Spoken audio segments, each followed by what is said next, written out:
पावन चरित्र प्रत्येक क्षण प्रत्येक समय जीव के आनंद को बढ़ाने वाला है। ये आनंद की वृद्धि करता है। संसार के साधनों से यदि हम चाहें कि आनंद की प्राप्ति कर लें तो उससे आनंद नहीं मिल सकता, उससे सुख मिलता है और वो सुख भी क्षणिक होता है। परंतु भगवत चरित्र को श्रवण करने के लग्न होने के पश्चात, भगवत कार्य में सहयोग करने के पश्चात, इसमें योगदान देने के पश्चात जिस आनंद की अनुभूति होती है, उस आनंद की तुलना संसार की कोई वस्तु नहीं कर सकती। क्यों? क्योंकि भगवान का चरित्र है ये, किसी साधारण इंसान का चरित्र नहीं है, किसी साधारण मानव का चरित्र नहीं है। वे असाधारण है, उनका प्राकट्य होता है, उनका जन्म नहीं होता है। इस भारतवर्ष में मनुष्यों की प्रजातियों में कई ऐसी प्रजाति हैं जिनका मानना ये है कि श्री राम जी भगवान कैसे हैं, श्री कृष्ण भगवान कैसे हैं। तो जिनके मन में इस विषय को लेकर के तर्क है, उनको चाहिए कि वो सत्संग का अनुसरण करें, संतों का संग करें और भगवान श्री राम जी के संदर्भ में, भगवान श्री कृष्णचंद्र के संदर्भ में जिन ग्रंथों में उनके चरित्र का व्याख्यान हुआ है, उसका आश्रय लें, उसको सुने, उसको पढ़ें, उसको समझें। तब उनको ये समझ में आ जाएगा कि श्री राम जी कौन है, भगवान श्री कृष्णचंद्र कौन है, राधा गोविंद कौन है। यदि इतना करने के बाद भी, संतों का संग करने के बाद, सत्संग करने के बाद और भगवान के चरित्र को स्वयं अपने नेत्रों से, अपने मुख से पढ़ने के बाद नहीं समझ में आया, तो उनको इस जन्म में भगवान का चरित्र समझ में नहीं आ सकता। वो नहीं समझ सकते। क्यों? क्योंकि उन्होंने अपने मन में इस बात को स्थान दे दिया है कि ये श्री राम जी और श्री कृष्ण जी साधारण मानव हैं, भगवान मानव। जब मन में कोई बात घर कर जाती है तो उसको निकालना मुश्किल होता है।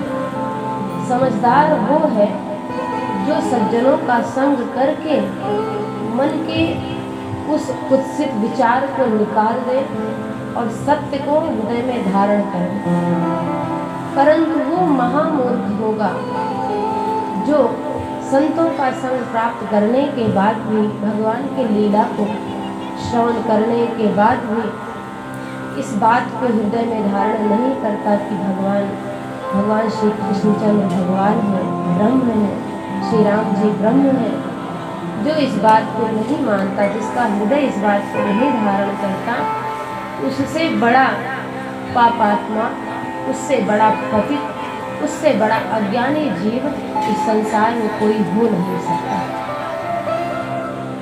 इस अज्ञानता को नष्ट करने का एक ही साधन है कि वो सत्संग करे और जाने कि श्री राम जी कौन है, भगवान श्री कृष्ण कौन है, महादेव कौन है, श्री हनुमान जी महाराज कौन है। सत्संग से इन समस्त बातों का ज्ञान होता है। भगवान की इस पावन कथा में हमारे आपके मध्य में पधारे हैं श्री मनोज कुमार सिंह, श्री राम जानकी मंदिर के अध्यक्ष हैं, रामपुर देवराम से ही है। एक बार करतल ध्वनि के साथ इनका जोरदार स्वागत करें। आपके आगमन पर बहुत बहुत साधुवाद व्यक्त करते हैं आपको और चाहेंगे कि श्री ठाकुर जी को कुछ पत्र पुष्प आप समर्पित करें, उनका आशीर्वाद प्राप्त करें। बहुत देर से आप प्रतीक्षा कर रहे थे।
ये वाला आखिरी सीन लेके चल जाते हैं।